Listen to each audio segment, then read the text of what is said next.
is part 2 of my 2021 books on my radar list. If you haven't seen part 1, I'm gonna put the link down below and give you a quick introduction. Also, this video is inspired by videos by Kyla from Books and Lala, where she talks about the upcoming books that have been announced that she's excited about. So I decided that, well, I thought there was a great idea because very often we talked about books that are coming out soon but not further in time, like in a year or 2 years or even more. Some of them they don't have a cover, we only have the title and the author, so it's very intriguing. And I love the idea of projecting ourselves so far in the publishing time to discover which books are coming out, keep an eye on them as we discover more, like when there's a cover reveal or when we know the synopsis. So I decided to make my list of books on my radar for next year also. You'll see that for some of them we have the cover and the synopsis, and for others we have nothing, not even a title. But I wanted to mark down that they're coming out. So I did the first half of the books I'm excited about for next year, and this is gonna be the second and hopefully last part. The first book I want to talk about is For the Wolf by Hannah F. Whitten. So this one we have a cover and it's coming out in June. I think it's a retelling of Red Riding Hood. The first daughter is for the throne. The second daughter is for the wolf. I read that and already I'm hooked. As the only second daughter born in centuries, Red has one purpose: to be sacrificed to the wolf in the woods in the hope he'll return to the world's captured gods. Red is almost relieved to go. Plagued by a dangerous power she can control, at least she knows that in the wider wood she can hurt those she loves again. But the legend lies. The wolf is a man, not a monster. Her magic is a calling, not a curse.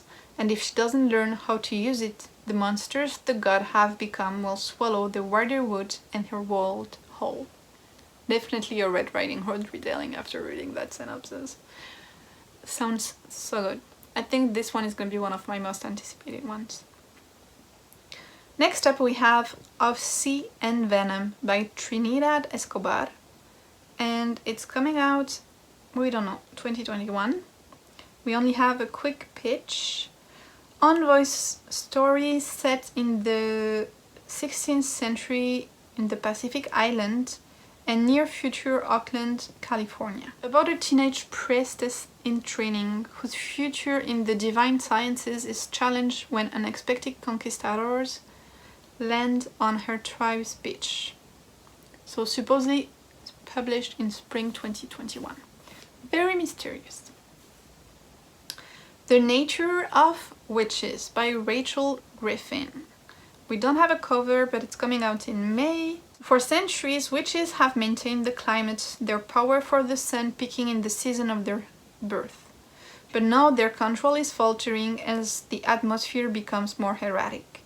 All hope lies with Clara, an ever-witch whose rare magic is tied to every season. Again, this book has a concept idea that I've never seen before. In autumn, Clara wants nothing to do with her power.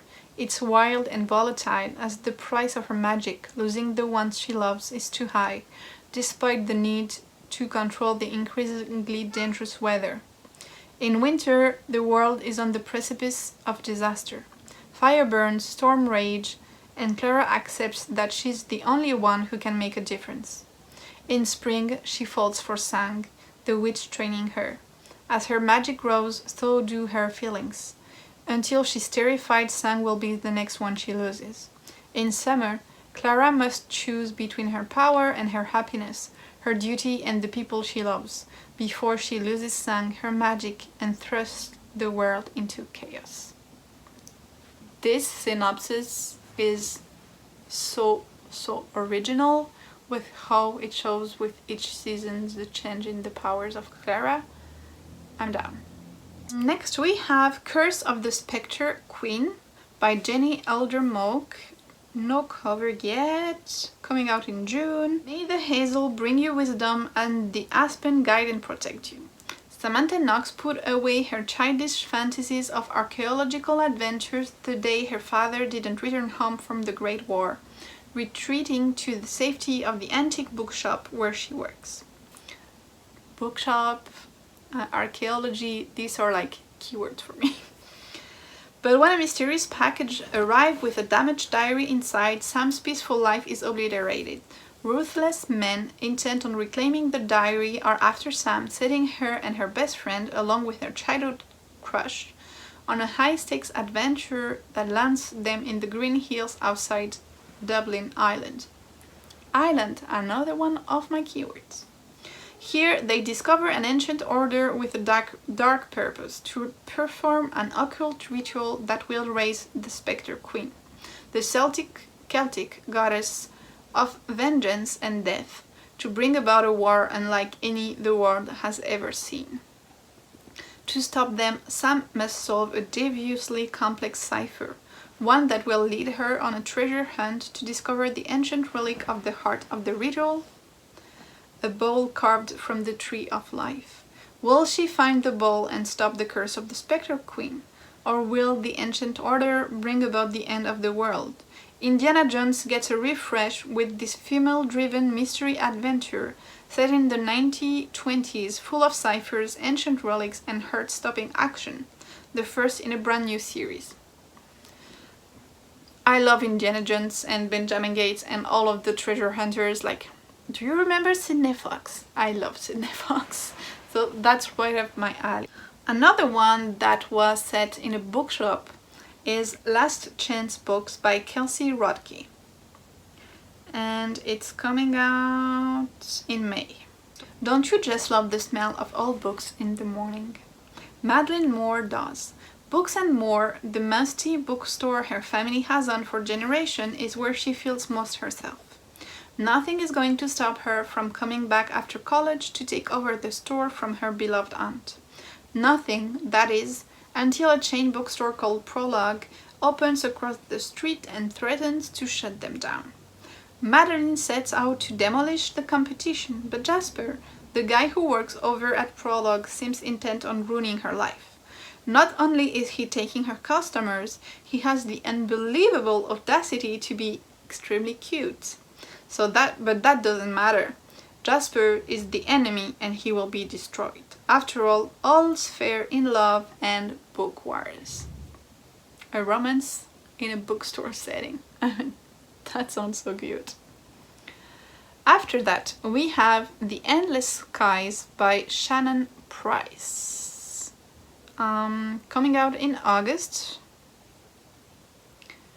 And this is, it's a standalone. I didn't remember seeing that. Epic fantasy about shape-shifting warriors.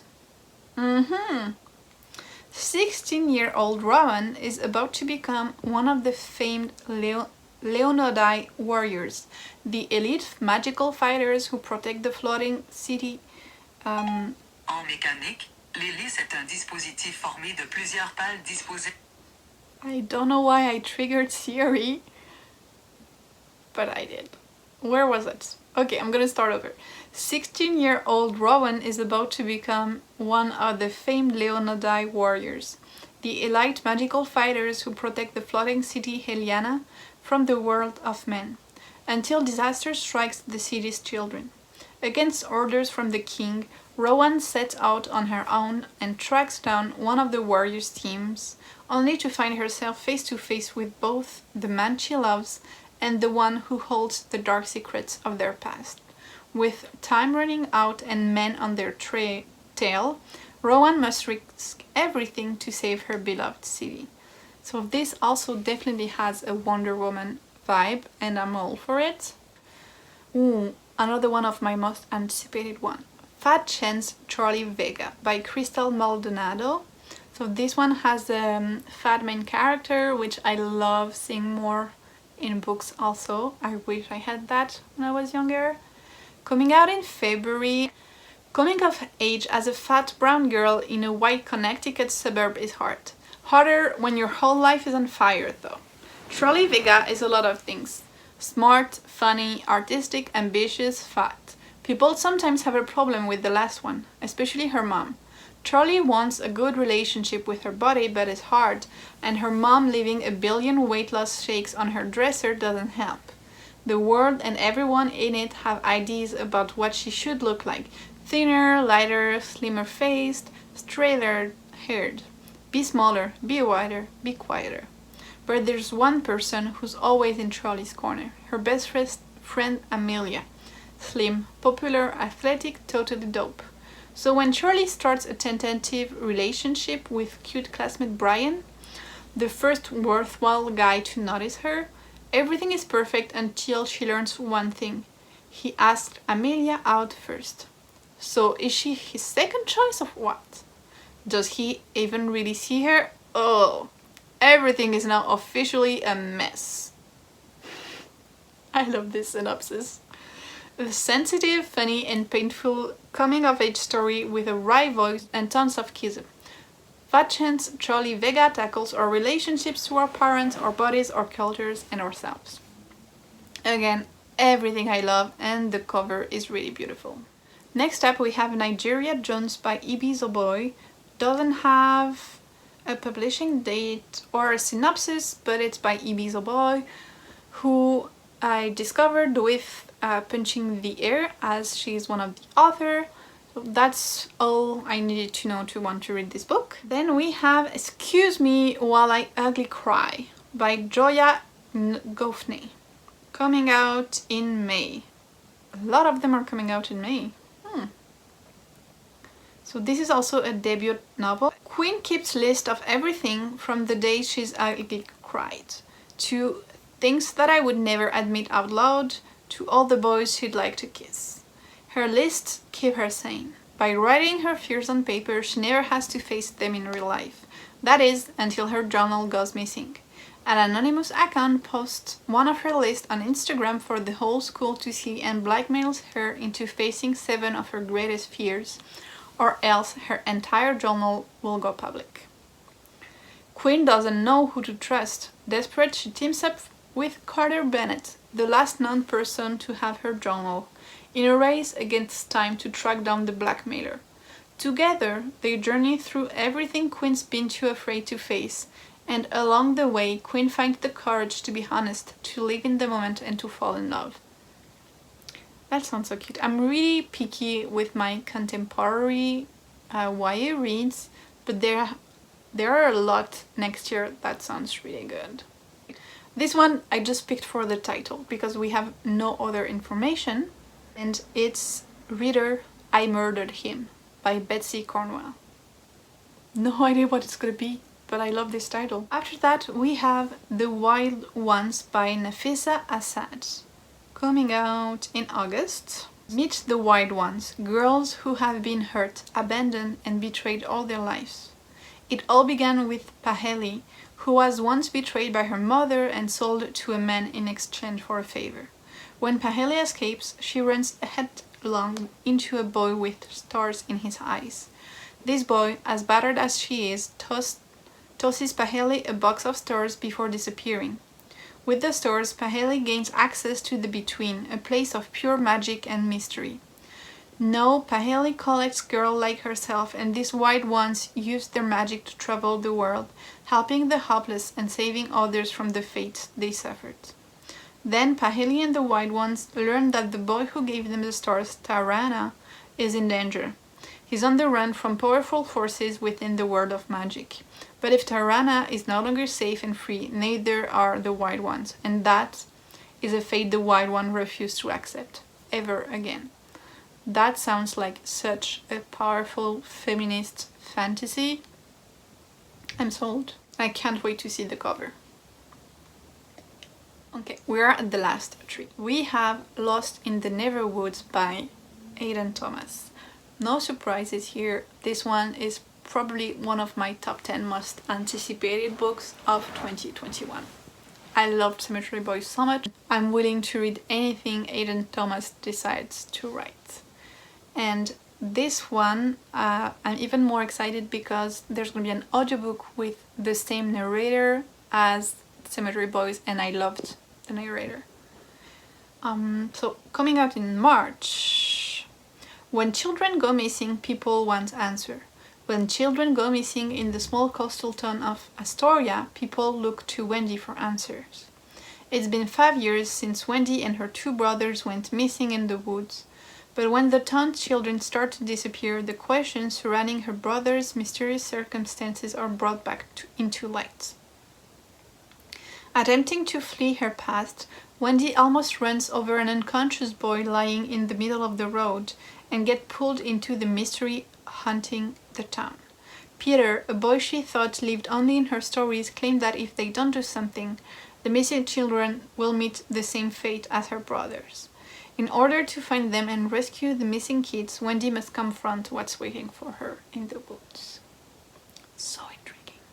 Then we have How We Fall Apart. That was actually recommended by my friend Kelsey, and that's by Katie Zhao. Coming out in August. It's a YA thriller that is described as Crazy Rich Asians meets One of Us is Lying. So that sounds really cool. When Nancy Liu's former best friend Jamie Huran, the top-ranked junior at Sinclair Prep, goes missing, Nancy is shocked. She's even more shocked when Jamie is found dead. The police suspect murder, and Nancy and her 3 friends become the prime suspects thanks to the proctor. Someone set on publicly incriminating them via the school's social media app. That sounds a bit like Gossip Girl too. The quartet used to be Jamie's closest friends, and she knew dangerous secrets about each of them that could ruin their reputation as the other top-ranking students. For Nancy, the stakes are even higher because unlike her wealthy friends, she could lose her full ride scholarship too. As the group struggles to clear their name while maintaining their perfect GPAs, they race to uncover Jamie's true killer before the proctor exposes all of their darkest secrets. But Nancy can't help but suspect that one of her friends is lying. Or is there a missing piece in her own memory that could expose the truth, not just about Jamie's fate, but also about herself? Kind of remind me also of Neverworld's Wake. I think that's the title. I really love that one, so I'm curious to see what this one will be like. And the last one is When You Look Like Us by Pamela Harris. It's coming out in January, so that's going to be one of the first one from the list to come out. When you look like us, brown skin, brown eyes, black braids or fades, people think you're trouble. No one looks twice at a missing black girl from the projects because she must have brought whatever happened to her upon herself.